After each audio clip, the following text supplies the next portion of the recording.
Cultures from all over the world have had a remarkable history with the use of psychedelics throughout their past, involving them in religions and ceremonial rituals.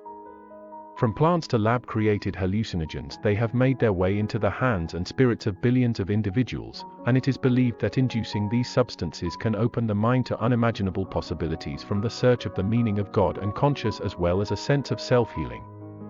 Before the time of technology, cultures and tribes from all over the world have indulged in psychedelics and resulted in similar conclusions of what the experiences have entailed.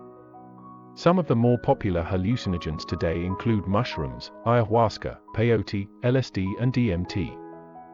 Many believe that psychedelics are a key part to the understanding of the meaning of existence, and before wide-range communication became popular through internet and phones, tribes would partake in the commencement of these hallucinogens and then later come to find a correlation between their experiences involving the use of them.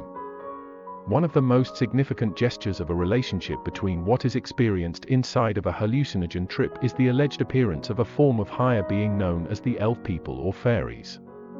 Again, before any type of telecommunication or medium of communication in any form were introduced on a large scale, cultures were experiencing these sightings and then would later come to discover that other humans involved in the indulgence of psychedelics were also seeing the same things. Is this coincidence, or is this an actual form of communication between us and a higher type of intelligent being? More commonly than not, psychedelics are used recreationally in a sense of having a good time, in a heightened state of having fun and enjoyment.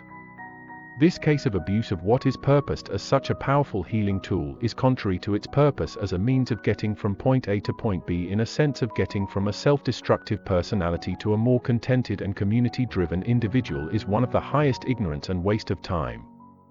To ingest such a mind-warping chemical for entertainment and amusement instead of science, research and spiritual healing is an experience that unconsciously breeds negativity and counterproductivity, as is anything that is a waste of the precious moments of time that we have while alive.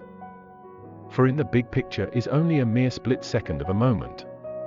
Partying and raving with colorful lights and games and good times with friends while on psychedelics is one of the biggest mistakes one can make while on the road to oneness as a species, if it is one's goal to achieve such a purpose. As it is known that psychedelics do have a power to overthrow our normal conscious states in an act to bring a sense of enlightenment to one's understanding of what it means to be alive, it is foolish to recreationally continue to indulge in the substance for what seems to be a good time. A good time should be comprised of true knowledge, seeking to bring goodness to oneself and their community in such a way that is not found inside of a plant.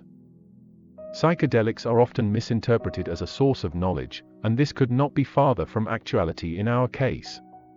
True forms of knowledge come from studying and reinforced, structured learning, not found in the abuse of recreational use of psychedelics. Spiritual and self-healing is also a popular reason for individuals to decide to take psychedelics.